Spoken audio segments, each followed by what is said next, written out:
clearly pretend diet because I'm stuffing your cookie in there. Oh man, that's good. Oh wow! Thank you. Oh my God, this is amazing. This is Holy amazing. cow. I'm Allison Hagendorf. America, this is the next. Hello, Times Square. Hello, Madison Square Garden.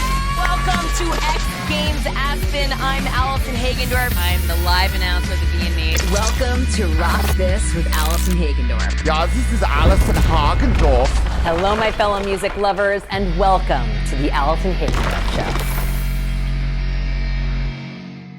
Hello, my fellow music lovers, and welcome to the Allison Hagendorf Show. This is where we celebrate the universal love of music and the rock and roll spirit that lives in each of us. I'm so glad you're here.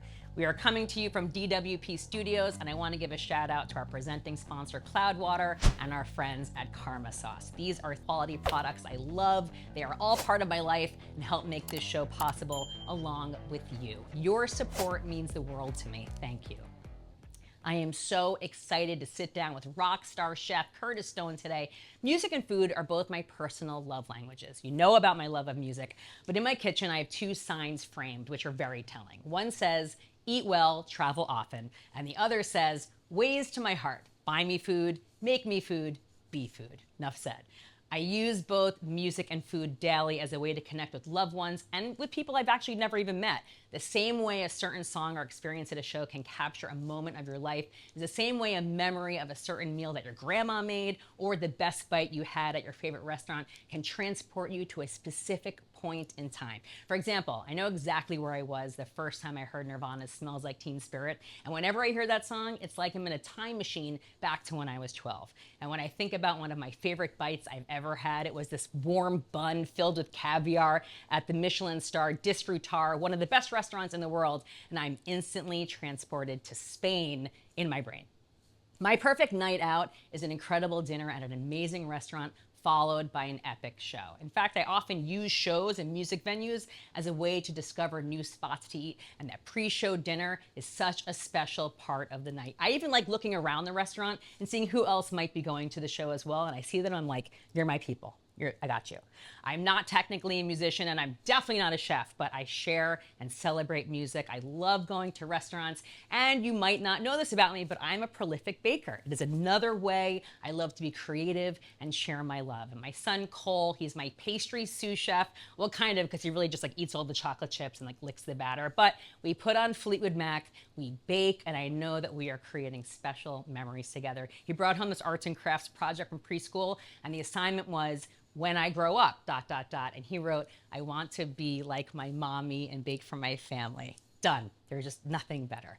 Right after this, I'll be sitting down with Chef Curtis Stone. Stay tuned.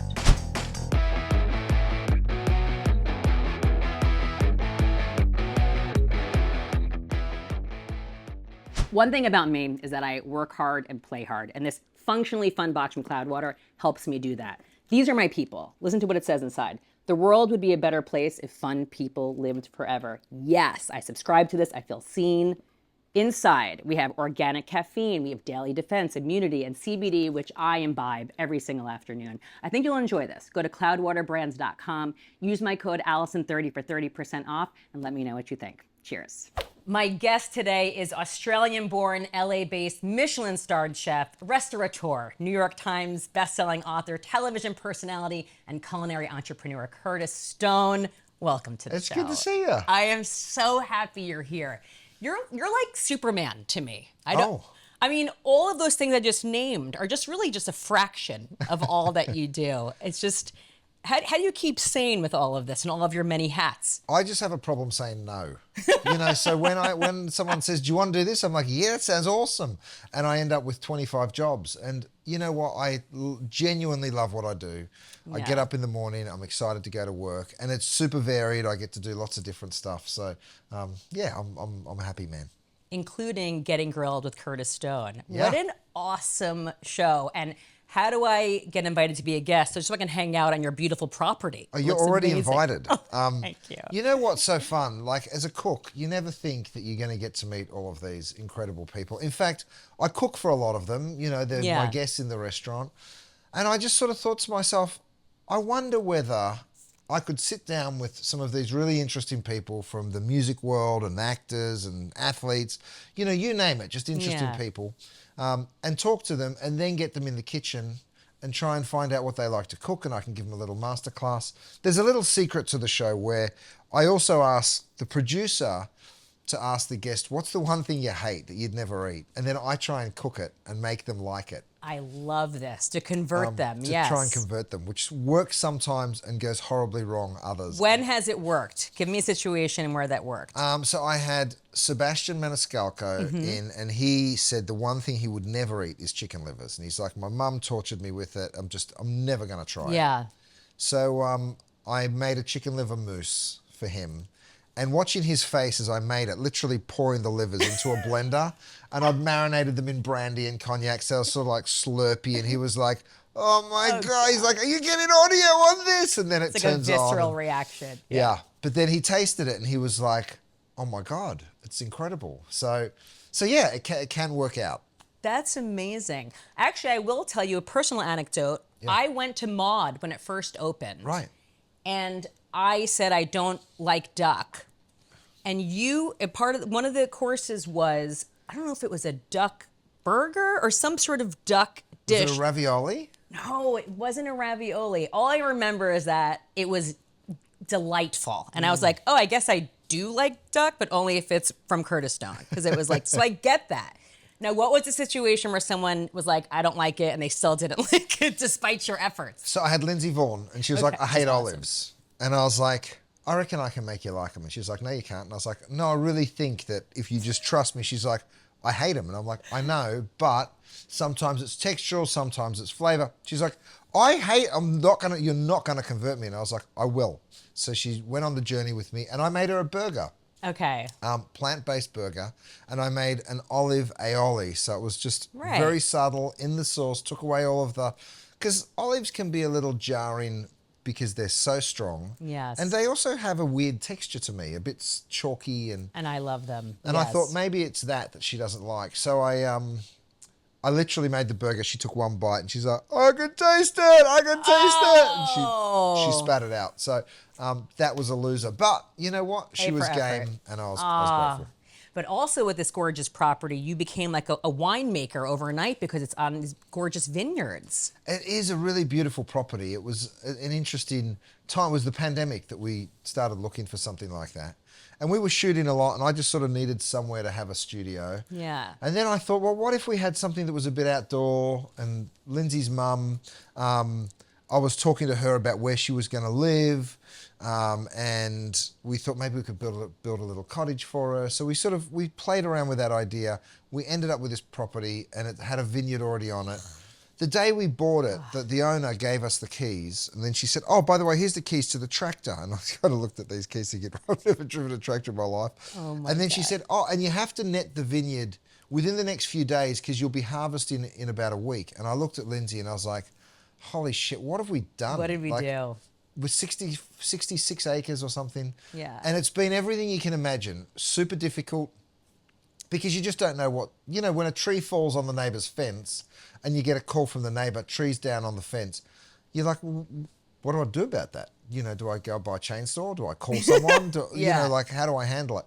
And then there's deer in the property that are eating the vines, and there's just all this stuff that happens. That's a lot. Your dry creek turns into a raging river after a big rain, and you're just like, oh my God. But it's been super fun at the same time. And you got to harvest grapes, right, Yes. this past fall. What was that? I want to come over because I love wine, so I really want to. See, I should have brought that. I brought you cookies. I should have brought you some wine. I don't discriminate. I love both. Okay, good. Yes. It's beautiful wine. The vineyard's been there for 25 years, so it's mature. So that's nice. We weren't expecting it, to be amazing. totally honest. We were sort of like, it's probably just a bit of a hobby vineyard. It's only 12 acres under vine, so it's not big by vineyard standards. Right. But it's fun. So awesome. Yeah. And also, is this true that there might be a little bit of a stage for your son Hudson because he's in a band, right? He's in a band. They're called the Rookie Five or the Rookies. And his teacher has all these kid bands. Yes. So we sort of said, let's do a day a year where all these kids get up and perform, and all the parents and whoever wants to come comes along. So we sort of nicknamed it Kidchella because it's like... Hilarious. We had a dunk tank and I cooked a barbecue and my mate Rich came and made cotton candy for everyone. And, it's a dream. It was really, really fun. You know what? They just entered Battle of the Bands. I was just going to say, this is like my dream Battle of the Band situation. Oh That's God. great. They won it. They really? So they're now going to play at Beach Life Festival in May. I will be there. That's Really? incredible. Nice. Yes. Hey, you can come and I'll get you a Rookies t-shirt. Please. And he's a guitarist? He's a guitarist, yeah. So tell me about his influence for music. Did it come from you? You know what? My wife tells me I'm tone deaf, and I think she's right. But she is a beautiful singer. She's got the voice of an angel, and she's a gorgeous songwriter. So she's sort of had a life of music in the past. She's also an actor. You know, she's very creative. And she sings to the kids, and she has done since they were newborns. And she literally sings them to sleep every single night. Oh. And I think that's how they've got their ear, because they both can sing with lovely tone. And Hud, was just fascinated with the guitar. He started playing the cello when he was really young. He's just kept going with it. And he'll every now and then when he's sort of feeling a bit blue, you'll hear him go and start playing his guitar. Or when he's super excited, he'll go play it. And it's like, to me, that's what I do with food. Yes. I go to the kitchen when I don't want to talk to anyone. He goes and plays his guitar. And it's super cool. He's a really talented little bean, and that's so... I can't wait to see them. But there are so many parallels between chefs and musicians, right? You're both composers. Right. You both have unlimited access to ingredients, whether that's sounds or textures or flavors, and you pour your heart and soul into a finished product and then you share it and hope that other people enjoy it. It really is very similar. You're right. You start with nothing. Well, you start with an ingredient, right? And a technique. And it's the same with music. You start with an instrument and a technique, and then you layer sounds. We layer flavors, or textures, and you have moments. I think a good meal does have all of these moments of surprise and delight and anticipation and something that's a bit unexpected. It's the same with a good song, Of course it is. Yeah. As a music fan, what do you listen to? My God, I'm all over the shop. I have two restaurants, and at one we play Etta James and Nat King Cole and great. Very old school, romantic, beautiful, soft music. And then at Gwen we play the Black Keys and the Kings of Leon, and it's sort of like 90s rock. I love that. And that's kind of what Hud's ended up gravitating towards with his music. And he and his band play the Pixies and the Cranberries. Oh, it's so great. Yeah, super cool. I really would love to talk music with him. Yeah? Yeah, because it sounds like what his influences are like my favorites, you know? And the music that you play in a restaurant is so important. I'm that person. My favorite thing is music and food are my two love languages, So I go see shows all the time, but where I go to dinner before is a big part of the night, Yeah. And for me, the music is not in the background. It's one of the most important things as part of my dining experience. I really pay attention to the music. So when I go and I'm hearing the Black Keys, Kings of Leon, that's so cool. It's really a huge part of the experience. What did you, growing up in Australia, were you the AC/DC type? Were you In Excess? Were you Bee Gees? Kylie Minogue, perhaps? What did you listen to? A sprinkle of all of it. Yeah? Definitely In Excess and AC/DC. My brother was a headbanger. He was Iron Maiden, Metallica, of course. bit harder core rock and roll and or whatever you call it, metal. Yeah. So I sort of grew up with a little bit of that. I kind of got influenced by punk music when I was young. Awesome. I got into sort of that British punk scene. I ended up moving to England when I was in my 20s. It was, music's always been important to me. And I think you're so right. When you walk into a restaurant, the very first thing you notice is the music. Yes. And the lighting. Those two things are so important. 100%. Because it's it needs to be inviting. You're walking through this door, you want to be greeted by a vibe. And that is lighting and music, 100%. The interesting thing is, this is coming from a chef, by the way.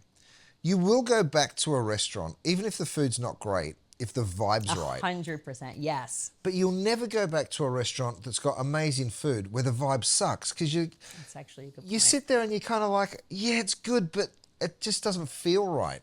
So it has to go hand in hand. And I think good restaurateurs, they definitely understand the whole package. Yes. Like lighting's so important. You can light someone from underneath and they look really beautiful. If you light them from above, they look like they didn't get to sleep last night. So, That's so true. you go to a restaurant, it's a romantic place to be. You're normally with someone you like, hopefully, and you want them to look pretty, So they're all the things we think about. Absolutely. And, I was going before talking about music and food are my passions. And I'm actually not a musician or a chef, but I enjoy both. But I do bake. Yeah. And baking for me is sort of like my art. Nice. And I did bake for you. And I'm going to whip it out did? right now. I did. Come It's on. under here. I did. So I know that you like chocolate. So do I. Ooh. And I know that you like caramel and you have your Cadbury chocolate caramel situation, which I couldn't find because I don't know where it's available. But I did make these for you. Come on. Half of them have peanut butter, half of them don't. But I did make these. Oh my God, they look delicious. Thank How do you you. get them so plump? They're like risen, beautiful cookies. Thank you. Well, my 2 secrets for that, and you don't have to eat this right now. Can I? I mean, it can't. Please, I'm going for the please, big one. please. I mean, I'm so honored right now. It's just like amazing. Yeah. Oh wait, I think I have behind Dave Grohl. I have a napkin look and at a plate if you would like. I just got finished telling you that I was on a diet, which is I really know. embarrassing to admit. But the truth is, you're giving me a beautiful reason to break it. I'm about to go and do a baking competition show called Crime Scene Kitchen. Yes. And I literally eat cake for 5 weeks. So I've got to go on this clearly pretend diet because I'm stuffing your cooking with me. Oh man, that's good. Oh wow! Thank you. Oh my God, this is amazing. This is Holy amazing. cow. Yum. So I do refrigerate the dough before I put it in. Yes. I make sure the butter is really cold, and I also use cake flour. That's like 3 wonderful tips right there. Yeah. Well. At some point I'm going to have to stop eating because none will be able to understand. Between my dodgy accent and... I'm so flattered that you're eating this and enjoying it. But it's isn't nice. it the There's like best? chunks of caramel through the Oh, thank you. particularly light cookie that you've made. Thank you. It's like I'm having like a wonderful moment right now. But you're ripped. What do? You're like tight. You work out. What's going on? Thank you. I like to feel strong. I do a little bit of, because I like to eat. Like you, I like to eat, so I sort of balance it with keeping in shape. I'm a CrossFitter. That's how I met my husband, Brian. Right. He used to own a CrossFit gym. That's how we connected. So we turned our garage into a CrossFit gym. So we just get a little workouts in when we can. So we have 2 little boys, and you have 2 boys. How old are your kids? 19 months and 4. Oh my God. We're in the you're trenches. in it, dude. That's tough. We are in it. It is so tough. Yeah. It's tough. It's tough in a way that, I think as a man, women have it way better figured out than men do. Because I would see my wife having all these different conversations when she was pregnant with her girlfriends, and they'd be giving her the real. Yeah. Dudes are like, oh, it's going to be amazing. You'll be right, mate. Everything's fine. And then it happens and you're like, why didn't anyone tell me? It's torture. It's literally... It is torture. Literally, that's what they use for torture is sleep deprivation. It is. And that's what happens to you. So you kind of... It just comes at you from out of nowhere. It's wild. And the woman is recovering. You know what I mean? Right. It is the most wild ride ever. And as a guy, you don't know what to do. You try to be there, but you know that you're kind of useless and you're just in the way. And you do it wrong. Oh my God, it's like I'm reliving a nightmare. I love my kids. Yes. I'm such a proud dad. And it's also unbelievable, but no one prepares you for how hard it is. No one prepares you. It is the best. And it's a hard stop on your former life, but it's the best. I really do love it. And in fact, I bake with my son Cole. Nice. And it's this really special thing that we do together. And at school, at preschool, they had this project, like when I grow up, ... And he said, I want to bake like my mommy, which is really sweet. But you grew up cooking and baking with your grandmother. I did, right? Yeah, both of them. I had 2 very different grannies. One was from Yorkshire in England, and she was quite fancy, and she had like beautiful plateware. Maude, her name was. And she... everything in her house was quite particular and she was very proper and she spoke very well. And then my other side, my mum's side, Gwen, my other nan or granny, she lived on a farm. My mum didn't get electricity in her house until she was 17 years old. Wow. So pretty rustic, right? Yes. Pretty rural. And she would tell stories of going over, as a kid, there would be a lamb hanging off the oak tree and she's like, when dinner was ready, when it got close to dinner time, Dad would go out with his boning knife and he'd come back with some chops. And Oh, I'm like, wow. That's hardcore. full on, So, Yes. so she was very rustic, and she had a fire burning in her house. And yeah, I ended up naming my restaurants after my grannies because they had a big influence on me. That's so symbolic and sweet. At what point did you realize that you really loved cooking and baking, and you were like, actually, I want to do this with my life? I was young. I was a kid. I've always been obsessed with how things. It's taken all my power not to stuff another bite of that cookie in my mouth. I've always just loved food, and my friends will tell you I eat off their plates. I'm greedy, and I always was.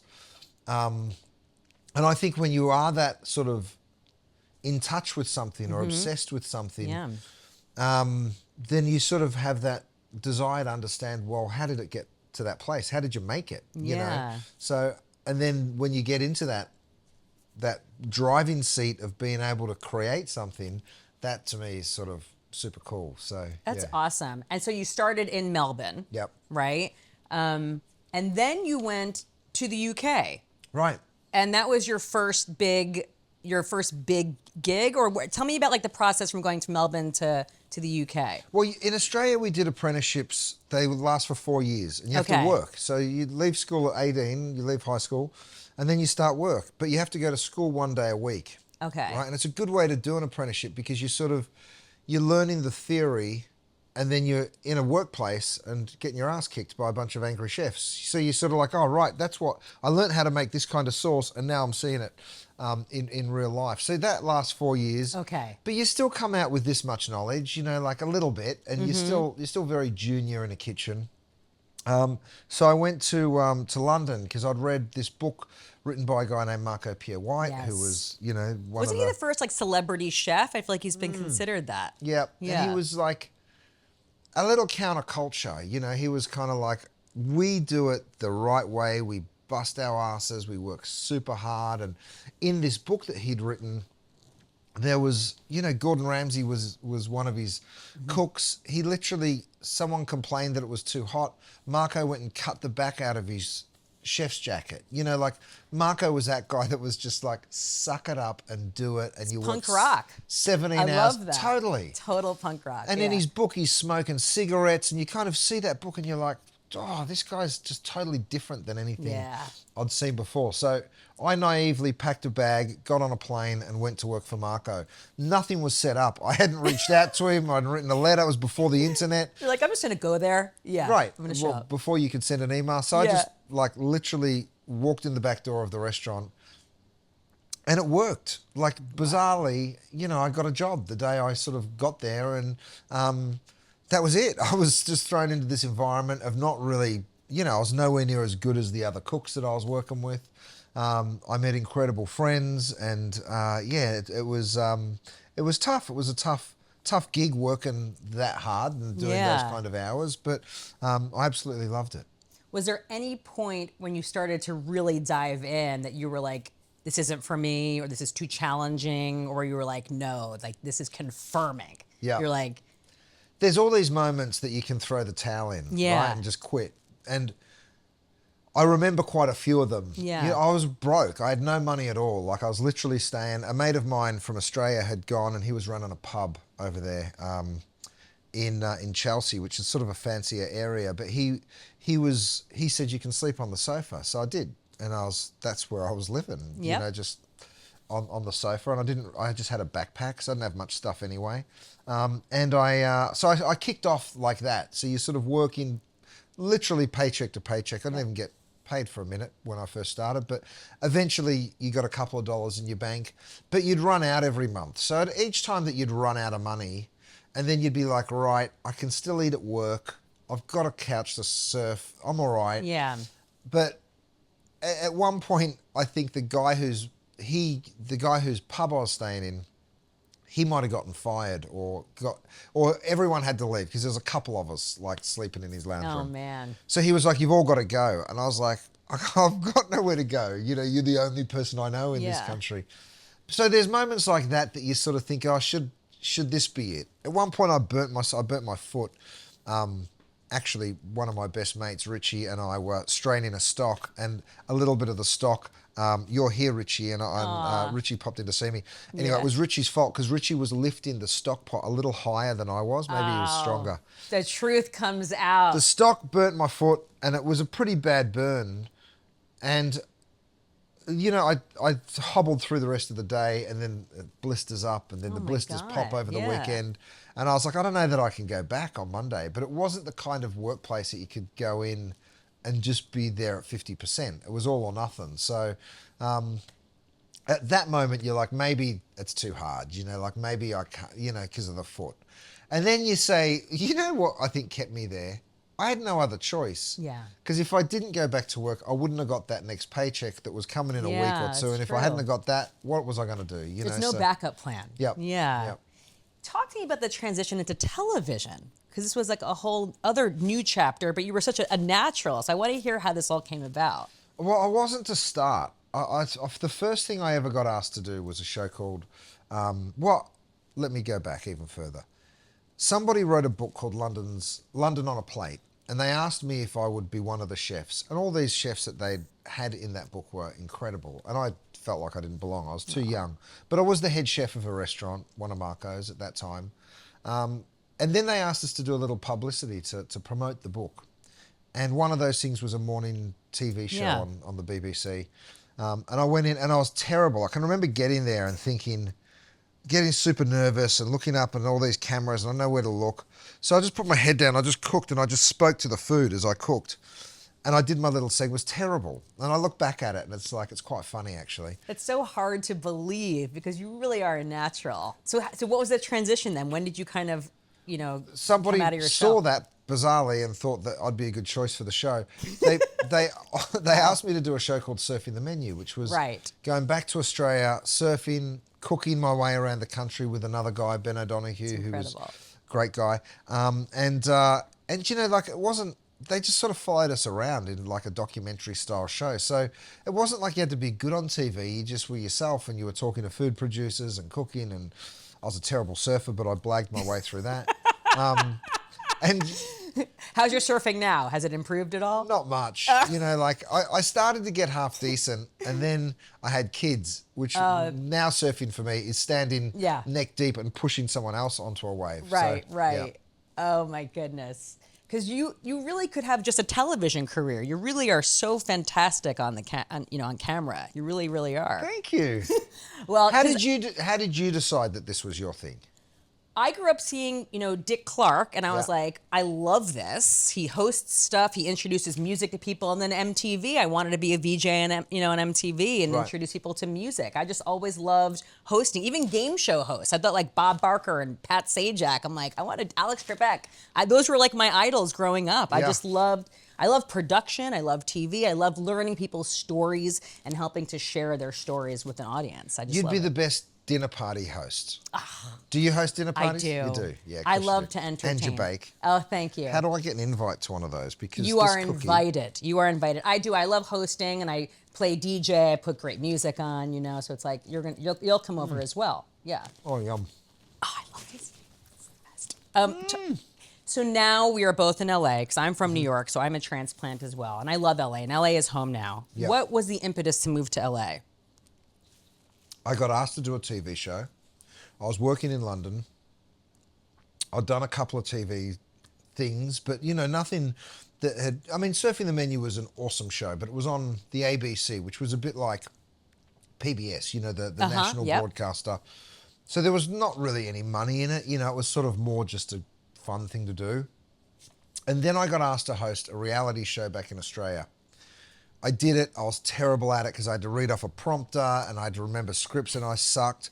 They fired me after the first season and replaced me with someone else. And I was kind of like, yeah, I'll go back to the kitchen. I'm good in there. That was humbling. It was. Yep. And it was a big show. It was called My Restaurant Rules. Yeah. And I don't think I've ever told this story to anyone, actually. But it was a big show and I was on billboards everywhere. And I can remember reading a review on it. And it was like, the host is super wooden. He doesn't, it was a poor review and it was totally justified. But I still, I just sort of bluffed my way through it. And then I was like, whatever, I'm going back to work in a great restaurant, and I'm very, very happy. I did that, and then I got asked to do this show called Take Home Chef, which was over here in the US.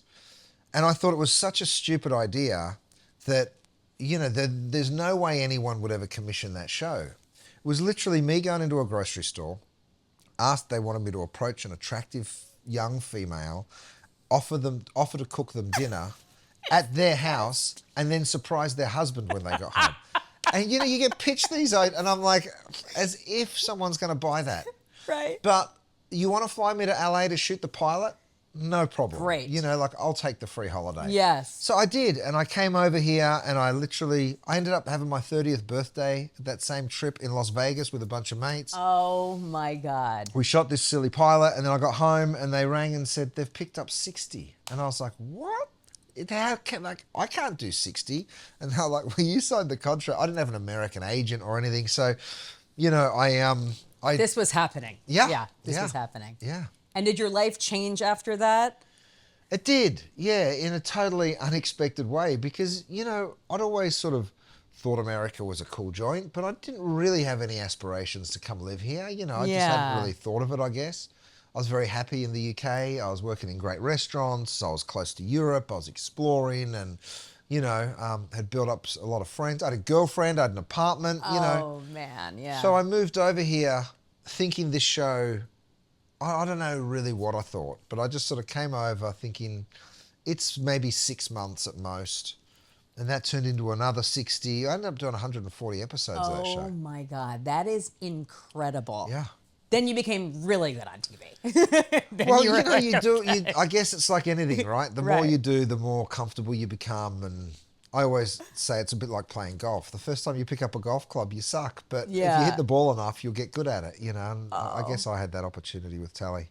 And moving to LA, of course, you met Lindsey, your wife. Yeah. So, and you guys met on a blind date. We did. Oh. Which I was super unorganized for. I'd never been on a blind date. And I had no ambition of going on one, to be honest. But someone showed me a photo of her, and I was like, I'll go on that blind date. I'm in. Yeah. So we met in a restaurant. She was about 40 minutes late. So I thought I'd been stood up. I might have had a couple of drinks while she was, finding her way to the restaurant. But we got on really well, and I fell in love, and the rest is history. That's so beautiful. Yeah. And it was really fatherhood for you that was the impetus to open Maude, right? It was. Yeah. Tell me about that. Why was that the inspiration? I had hosted Top Chef Masters, and my little guy was maybe 9 months old, and I took him to a park, and I was sitting in the park with him, and he was sort of like messing around in the sand pit, and I was on my hands and knees, and then I took a little break, and I got my phone out, and there was a review on that show, and I read it, and it said, he's a TV chef, right? And it pissed me off so much because I was like, TV chef, I've spent my whole life working in Michelin-starred restaurants, and I'm a good cook. And yeah, I'm not in a restaurant right now because I've moved to America. I'd done a year or so of Take Home Chef, and then this next show came along. So I didn't really have time to do a restaurant, and anyway, I was at this kind of crossroad where I was like, do I want to get back into it? It's a hard grind being a restaurant chef. It's not easy. And I was in a new relationship, relatively new. Lindsey and I had only known each other a year before we got pregnant. So it was it all happened pretty quick. Mm-hmm. And then I can remember looking at Hudson playing in the sand, and after reading this article, which I was like, whatever. And then I looked at him and I thought to myself, I wonder what he's going to think of me. Oh. I wonder what he will look back on his dad. Will he be proud of me? Will he think I got lucky? Mm-hmm. Will he read an article like this? Because it's a different experience, right? When you're somewhat in the public eye, your kids are going to be able to read about you, where I can't read anything about my dad. I've just got to go on the stories he tells me. Probably good. He might have been badly behaved, my old man. You never know. But so then I thought, you know what? I'm going to open and I went back that day from the park and I said to Lindsey, I'm going to open a restaurant. And she was like, great. And I was like, you have no idea what that means, but I'm glad you're supportive. So that's how it happened. That's incredible. Yeah. And what's Emerson like? Oh, he's a spirited little fella. He's got his opinions on pretty much everything, and he's full of life. He's a tough cookie, actually. He's really good at athletics. He's got a beautiful voice. He loves to sing as well.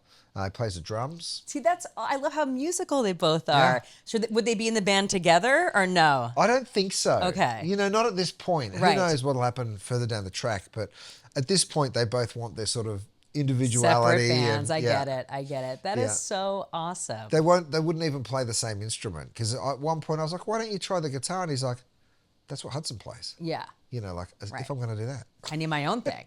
Right. What kind of music does he like? He's sort of all over the place. He's still into pop. Yeah. He listens to, what's that K-pop band?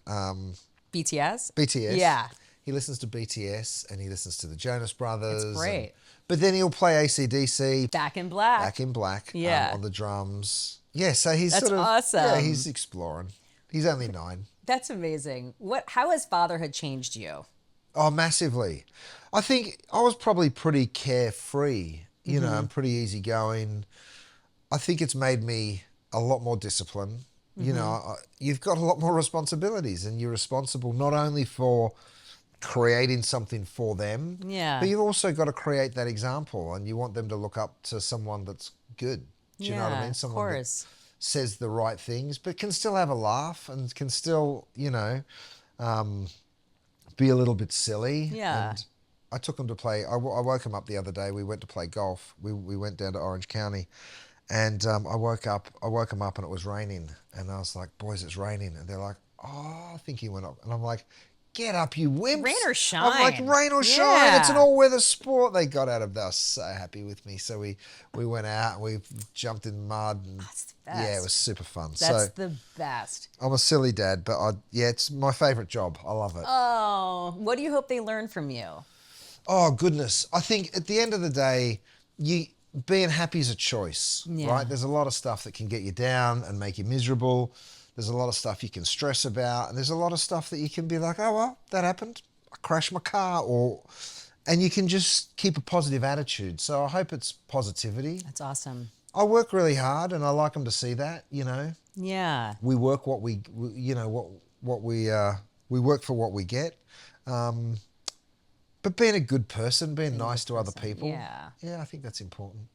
I mean, you were to take a moment to think about how much you've accomplished in so many different arenas. What do you think your superhero power is, your superpower that kind of drove you and kept you on this path this unique path to accomplish so much?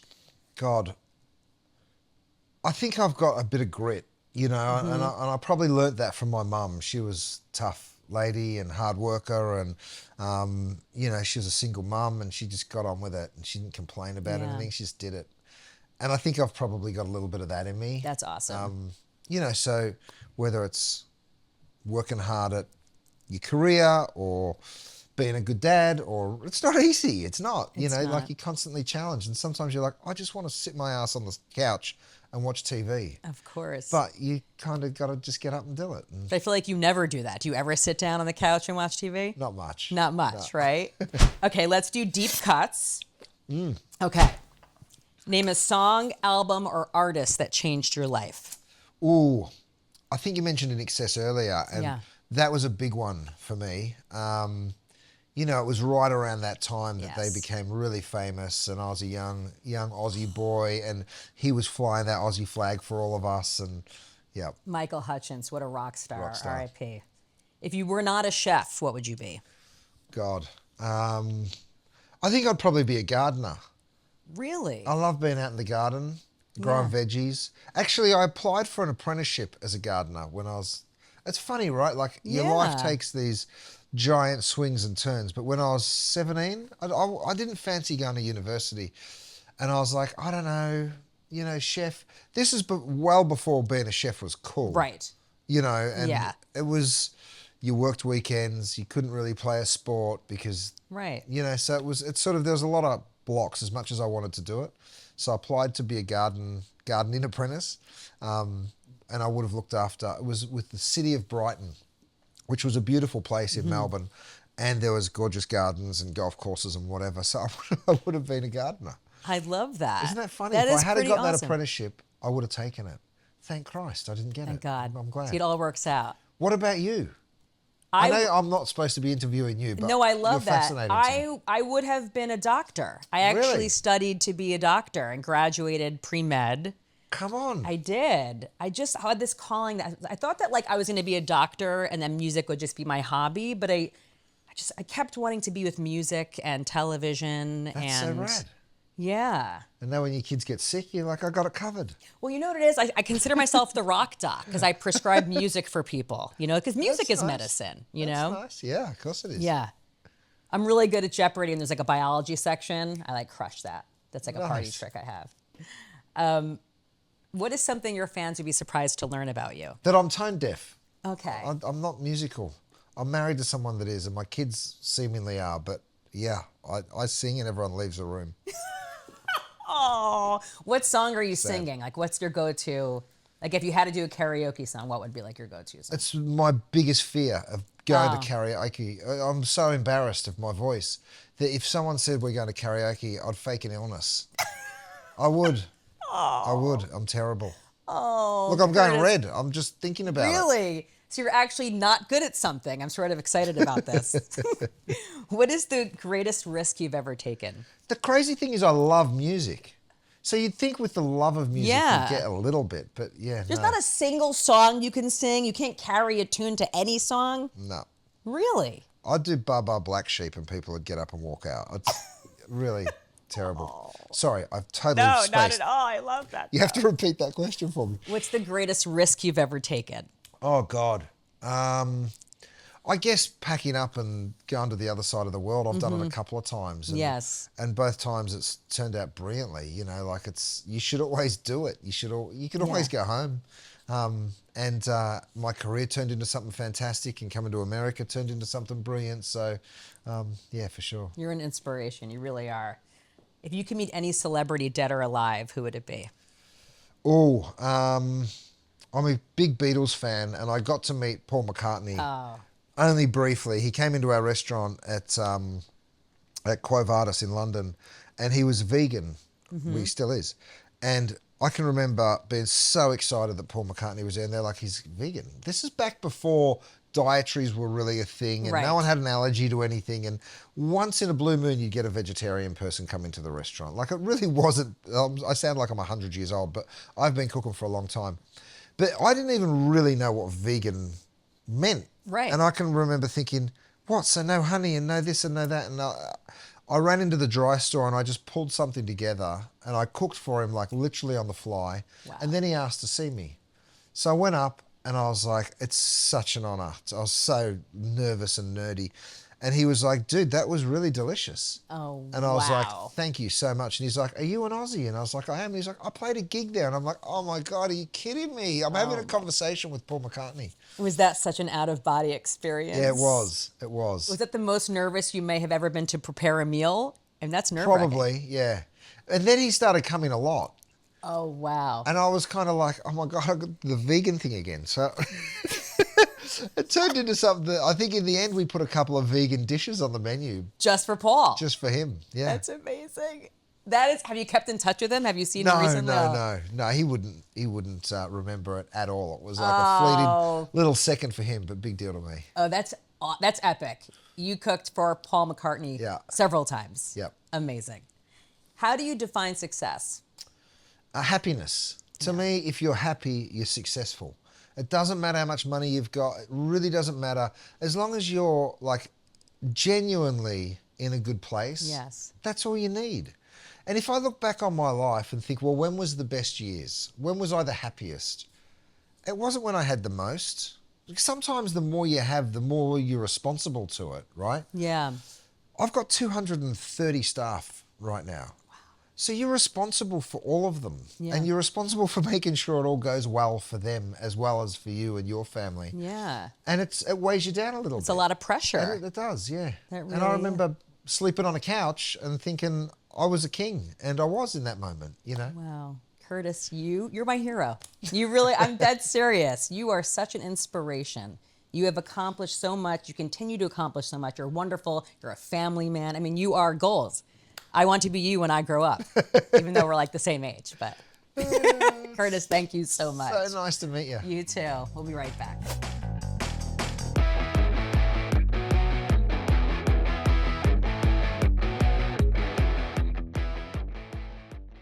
As you know, I care so much about the music community, and I wanted to share a way for artists and content creators to get your videos seen by more people. Advertising.me is one of the leading digital marketing boutique companies. They promoted over 50,000 songs, artists, and creators, and they specialize in YouTube promotions.